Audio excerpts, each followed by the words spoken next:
क्या आप जानते हैं एक ऐसे मंदिर के बारे में जहां भक्तों को खिलाया जाता है चूहों से चखा प्रसाद? और क्यों चूहों का झूठा प्रसाद खा के नहीं पड़ते भक्त बीमार? एक ऐसा मंदिर जहां 20,000 से भी ज्यादा रहते हैं चूहे, जहां माना जाता है कि सफेद चूहा दिखने पर खुल जाती है भक्त की तकदीर। देशनोक का करणी माता मंदिर, जिसे मध्य देशनोक के नाम से भी जाना जाता है, राजस्थान में बीकानेर से 30 किलोमीटर दक्षिण में स्थित देशनोक शहर में करणी माता को समर्पित एक प्रमुख हिंदू मंदिर है।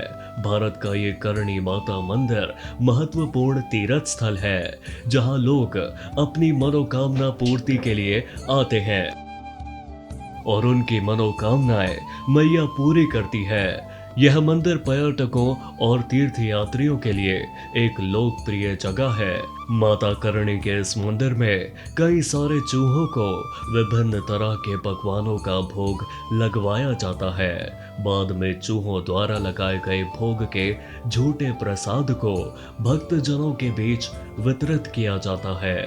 मान्यता है कि माता के मंदिर में जो भी आता है उसकी सभी मनोकामनाएं पूर्ण हो जाती हैं। यहाँ भक्त चूहों का विशेष ध्यान भी रखते हैं। ये मंदिर पर्यटक और भक्तों को बहुत खास है।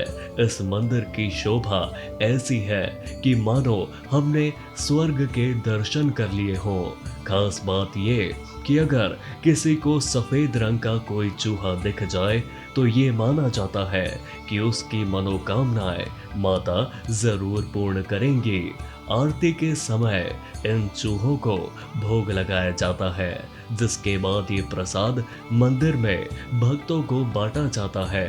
चूहे का झूठा भोजन आमतौर पर खाने लायक नहीं माना जाता, लेकिन मान्यता है कि यहाँ से प्रसाद लेने वाले भक्त चूहों से होने वाली बीमारियों से दूर रहते हैं और ये प्रसाद खाते ही भक्त एक प्रसन्नता की अनुभूति करते हैं। यही नहीं, मंदिर में हजारों चूहे होने के बावजूद कभी बदबू नहीं आती है।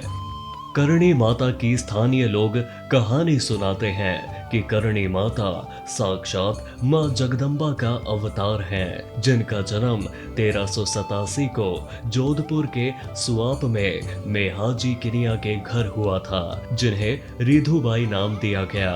पिता ने साथिया गांव के दीपाजी से उनका विवाह किया, लेकिन करणी माता शक्ति का अवतार थीं और वो केवल ब्रह्मचारी रहीं। इसलिए उन्होंने अपने वंश को जारी रखने के लिए अपनी छोटी बहन की शादी अपने होने वाले पति दीपाजी से कर दी। उनसे दीपाजी के 4 पुत्र हुए, जिसमें सबसे छोटा लक्ष्मण था। करण जी ने उनकी अपने बच्चों की तरह देखभाल की। एक दिन लक्ष्मण स्नान करते समय पास के कोलायत में कपिल सरोवर में डूब गए। उनकी छोटी बहन ने करणी माता से लक्ष्मण को जीवित करने की प्रार्थना की।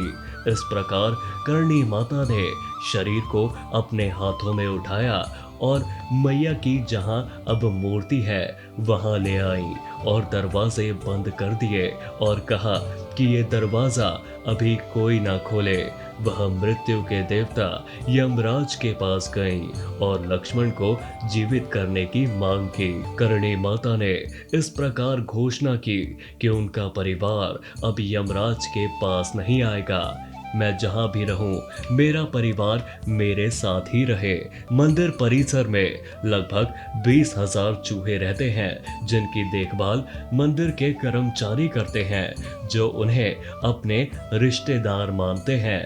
काबा मुख्य मंदिर रसोई हलवा बनाने के लिए उपयोग किए जाने वाले विशाल लोहे के बर्तनों के पास विभिन्न कमरों और चार्ट सहित पूरे आंतरिक मंदिर परिसर में रहते हैं और घूमते रहते हैं। लेकिन सवाल ये है कि करणी माता की संतान चूहे क्यों हैं? चूहे तो गणेश जी की सवारी माने जाते हैं। इसके पीछे भी एक प्राचीन कहानी है। करणी माता के मंदिर के ठीक बाहर आपको एक भी चूहा दिखाई नहीं देगा, तो वही मंदिर के अंदर पूरा साम्राज्य चूहों का ही है। आखिर क्या संबंध है चूहों और करणी माता का, और क्यों इन्हें माता की संतान माना जाता है? इन्हें ध्यान में रखते हुए कई रहस्यमयी कहानियां हैं। बीकानेर के लोक गीतों के मुताबिक करणी माता राजघराने की कुल देवी थीं और उनके आशीर्वाद से ही बीकानेर और जोधपुर के रियासतों की शुरुआत हुई। उनके लोकगीतों को 20,000 चूहों को लेकर कहा कि एक बार 20,000 सैनिकों ने वहां हमला कर दिया था। हमला करने वाले सैनिकों को करणी माता ने 20,000 हमलावर सैनिकों पर ऐसी रहस्यमय शक्ति का इस्तेमाल किया कि हमला करने वाले सभी सैनिक चूहे बन गए। जानकारी के मुताबिक तभी से इस देशनोक में करणी माता के मंदिर में 20,000 चूहे मौजूद हैं, जो कभी 20,000 सैनिक थे।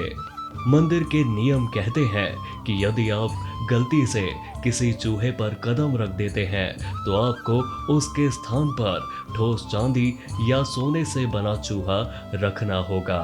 मंदिर में मौजूद हजारों चूहों में से कुछ सफेद काबा भी हैं, जिन्हें विशेष रूप से पवित्र माना जाता है। ऐसी मान्यता है कि वह स्वयं करणी माता और उनके 4 पुत्रों की अभिव्यक्तियां हैं। उन्हें देखना एक विशेष आशीर्वाद है। मंदिर को जनता के लिए सुबह 4 बजे दरवाजा खोल दिया जाता है।